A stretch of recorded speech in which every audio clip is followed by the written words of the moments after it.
Day 6. Apparently, newborn goblins are weak enough to be easily defeated by horned rabbits, and because of this, nuts were the staple food which most of them ate in order to survive, or so I'm told by Gabuma-chan. You see, Gabuma-chan was another goblin from our generation, and although she had beauty in her name, it's a pity that she wasn't that beautiful. All the goblins, the small fries, had the same ugly face, so there wasn't much of a difference. Me? I'm no exception. I confirmed this while washing my body in a nearby river. Well, according to Gabuma-chan, the other goblins couldn't compare to my good looks. I didn't rejoice when she told me I was handsome. To what degree is a goblin even considered handsome anyway? I stared into the distance for a moment. By the way, after asking Gabuma-chan for her opinion on Gobukichi, it turns out that he's normal. That's good. Going back to the story, goblins are fundamentally weak by nature. Therefore individuals with wisdom and luck seem to survive. Only a selected few with that degree of capability can be considered a true companion in order to survive. Tough indeed. Well, I asked Gabuma-chan precisely how many goblins? Maybe non-existent, many has fallen prey from the horn of the horned rabbit. After hearing those words, I thought, eh? Seriously, though the words flowed out of my mouth. After all, average-sized horned rabbits are only a bit bigger than the Japanese rabbit. Moreover, apart from its length, the horned rabbit makes efficient use of its two legs to execute an overhead attack to kill goblins. Oh, I agreed that it's possible. After all, intelligence was not found in those wooden stick-wielding fellows. To strike and kick as assault was typical. Fighting barehanded will certainly get you killed. The horn of the horned rabbit is a weapon. Only idiots will fight it up front while being unarmed. Having a small body may also be a cause. The horn will pierce from below and towards the abdomen. However, recently Gobukichi-kun imitated me by equipping a wooden stick, although I even see clever goblin equipping it here and there. That day I made Gabuma-chan as the third person in hunting as a reward for the information. Horn rabbits are seriously delicious.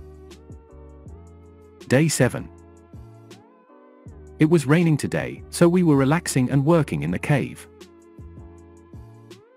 Clonk-clonk sounds were reverberating while I was striking and grinding a mysterious obsidian-like rock I found yesterday by the riverside. I'm trying to turn it into something knife-like. No, I wish to have fur clothes soon. I wanted to graduate from the worn-out cloth, but the horn was not suitable for cutting. Partly because I was making a terrible noise, partly because they were interested in what I was doing, the goblins born at the same time as me drew close. However, by ignoring them while continuing to work, they later scattered. Good riddance. The older goblins for some reason were smiling while observing me. I don't know why. Oh well, since I was able to make 3 pseudo-knives until slightly past noon, I'll consider this good. Since both my hands were starting to hurt slightly, I decided to end it at that. But the pseudo-knife manufacturing halted since it is just something to do in my spare time. There are 2 persons, Gabuma-chan and Gobukichi-kun, who were staring at my work without getting bored. No, next time I will count not by person but by goblin. I called for a strategy meeting concerning the formation of the next hunt. Various opinions were noisily being voiced, although it is a field where I am mostly unchallenged. Gabuma-chan, who is smarter than Gobukichi-kun, did offer her opinion once in a while. Gobukichi-kun was constantly nodding, since he's an idiot. The remarkably wrinkled goblin approached us. This goblin is Gabuji.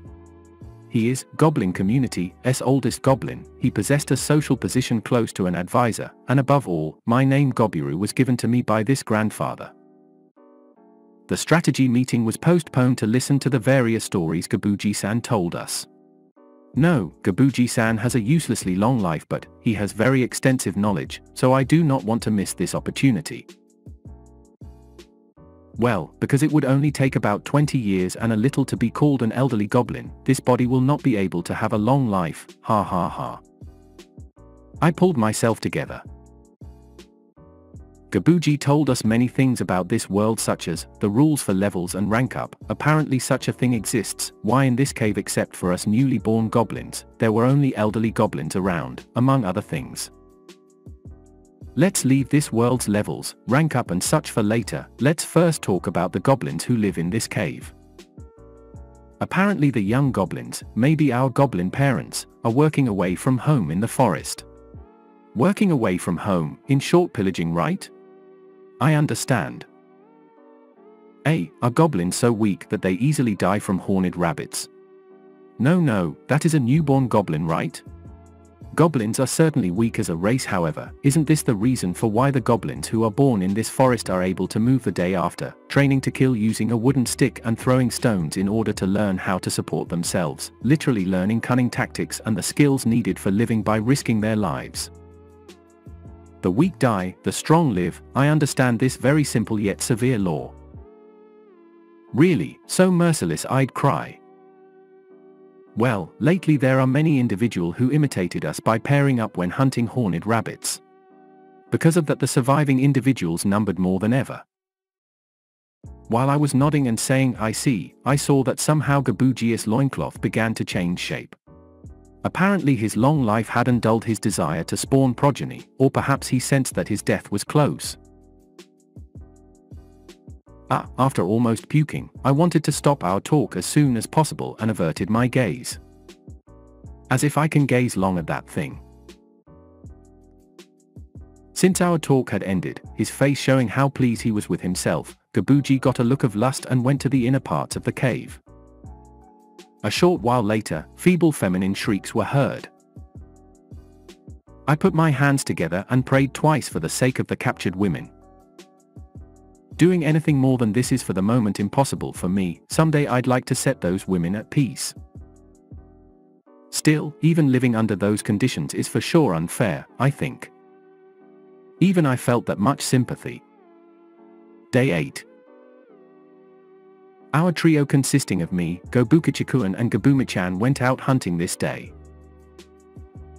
At any rate, for the past few days we have managed to become quite fully equipped, although the equipment is so crude that I don't know if it should count.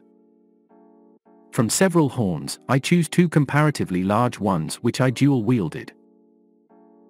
In case I was ever hit, I created a simple body armor full of gaps by binding the remaining horns together with ivy which I fastened around my body. The horns are surprisingly hard, but against thrusting attacks the armor has little effect. However, against blunt damage it's quite effective. This should be plenty enough protection to ensure I don't get any serious injuries. Gobukichikuan is covered by a wooden breastplate and is wielding a club. The club is so thick that he has to use both hands to hold it, and the handle was shaved using horns to make it thinner. Well, since he's both the physically strongest out of us and the most stupid, hitting stuff with his full strength is the style that he can use the most to his advantage. Together with the scraps from the horned rabbit pelts and a sturdy piece of ivy, I had constructed a simple staff sling, strengthening Gabumichan's range capabilities. She used stones lying around as ammunition, and was our rearguard who could deal with birds and so forth, specializing in ranged combat. She was currently not equipped with armor, but given the time I'd like to construct some for her. By the way, the worn-out loincloth is still standard equipment. I want new clothes. However, yeah, with increased numbers it gets easier as expected. With Gobukichikuan as the vanguard, me as mid-range, and Gabumichan covering the rear support, this formation was surprisingly effective, so the fruits of today's hunt was in addition to the horned rabbits also new prey. One was a poisonous snake with a length of 60 centimeters, a diameter of approximately 6 centimeters, covered with black scales with a speckled pattern. There were 3 of them and I named them night vipers, temporary name. Another one looked like a bat, although I fear that it's probably something else. They couldn't help but stand out since their wings were shining in 7 different colors. We found one of them and I named them 7-colored bats, temporary name. The third one looked like what'd you get if you added an armadillo and a raccoon dog together. The back was covered with a hard shell. We found 2 of them and I named them armored tanuki, temporary name. And this time we routinely caught 2 horned rabbits. This is a perfect result. However, at any rate, Gobukichikuan and Gabumichan seemed to be strongly insisting on something by staring at me with round and cute eyes while uncontrollably drooling. Well, it's not like I don't understand them. While the other goblins would have eaten the captured spoils on the spot where they caught them, because I wanted to appropriate the usable parts to make weapons of them, which compared with eating them took more time. I also wanted to disassemble everything at the same time, so we didn't get to eat in the middle of the hunt. That's why I understood why they get hungry. But I ignored this, continuing the work. When they disappointedly hanged their heads, I felt that was enough. Oh well, it can't be helped. After removing the horn from the horned rabbit, I threw the body towards Gabumichan and Gobukichikuan. Originally I wanted the pelt too, but the drooling appearance of Gabumichan and Gobukichikuan was too pitiful to look at. But Gabumichan and Gobukichikuan were for some reason staring blankly at me after receiving the meat, slightly bending their heads to one side in puzzlement. Even though I told them not to eat, I handed them food, so I think they were wondering what to do, so this time I told them, because this is going to take a while, so eat this. After looking troubled for a while, Gobukichikuan and Gabumichan greedily munched on the simple food. Both goblins had blood stains around their mouths. After averting my eyes, I first decided to remove the shell of the armored tanukis. Since I couldn't break the shell with the horned rabbit horn, I had no objections to using it for the construction of armor. Here the pseudo-knife I made yesterday of a material that looks kind of like obsidian became handy. Its cutting edge wasn't really stellar, however compared to cutting with the horn it was leagues apart. I knew how to separate it however it seemed like the armored tanuki's shell had stuck together to the skin, so it was easier to remove the skin with the shells attached. After a slightly close fight, I managed to tear off the entire skin together with the shells, and a mysterious announcement was heard again. Gobiru has obtained shell beast skin furnished with shells. Like usual I thought, what's this? However, I soon concluded that I should leave it alone. I decided to also gain some nourishment before I continued, so I tore the armored tanuki's heart, brain, and right leg to pieces and ate them. I gave the rest to Gabumichan and Gobukichikuan. There was still meat left after all. Nevertheless, the meat of the armored tanuki tasted good. The texture when chewing it was seriously awesome. When chewing, the flavors mixed together into a wonderful blend. I'll try to eat a bit of the shell to assess it. Ability, Shell Defense, learned. From just chewing it slightly, I learned the ability. It might have been because I ate the heart, brain, and right leg earlier. Incidentally, Shell Defense is the ability to, when using objects made from organic shells, increase defensive power, increase chance to block damage, and reduce the chance of being hit with fatal attacks. Yes, it's a fairly good ability. It's profit. Feeling good, I finished skinning the other armored tanuki quicker this time, since I now knew how to do it. In my previous working place I got used to dissecting creatures. As long as you have the know-how, it's easy to do. This time I ate half the meat and I threw the remainder to Gabumichan and Gobukichikuan, after which I ate some more shells in order to raise the level of shell defense slightly. Calling it levels is just an expression of mine. To make it easier to understand, I'm just calling it levels and there's no specific meaning behind it. Understanding that the ability has gotten stronger than earlier is enough. Next I started to disassemble the 7-colored bat. I removed the entire pretty 7-colored wing, and drew out the fangs who looked like they were for sucking blood. Then I split the meat and we all shared it. The flesh of the 7-colored was compared to that of the armored tanuki very tender, yes, a very good taste. Or how should I put it, ever since turning into a goblin, all food I've eaten has tasted good. Is this perhaps because I've gotten the sense of taste of the race I was born as? Not that I really care anyway. I'm afraid that I didn't learn any ability from eating the bat, however my physical ability seemed to be slightly increased, and after eating the meat my body felt a sense of fulfillment. My ESP ability, absorption, didn't only give me abilities like shell defense, but also could increase my physical strength, defensive strength and vitality and such, thus strengthening my body, which I was very thankful for. Even so, I wonder if my ESP ability originated from my soul? I had the feeling I'd heard about how a famous scholar from somewhere had written a thesis named, "Getting infected by a special virus causes ability to appear in compatible persons," or maybe I haven't. While looking slightly puzzled, I realized that I had no means to ascertain the truth of this matter, and since the knowledge wouldn't be of any practical use anyway, I decided to drop this line of thought. Finally, I started disassembling today's main dish, the 3 night vipers. First I cut off the head of the snake with my obsidian knife, but since the snake skin was awfully hard, the edge of one of the knives got chipped. When I hung it up and tried to cut it again, it tore off. I thought I could make something of the snake skin, so I tore it off.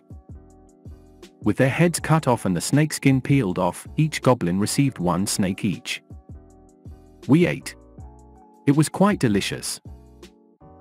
Yeah, if this was splashed with sake and burnt, it would be the same as kabayaki, eel dipped and boiled in soy sauce, is how delicious I thought it was. Just from imagining it, I started salivating. The horned rabbit and the armored tanuki's crispy and slightly hard meat is delicious, and the super tender meat of the 7-colored bat is also delicious. However, the night viper slightly exceeded those in taste.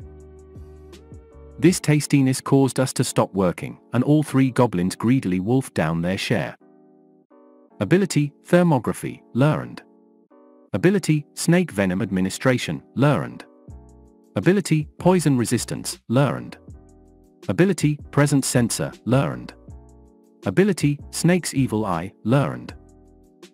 After eating it, I learned 5 abilities.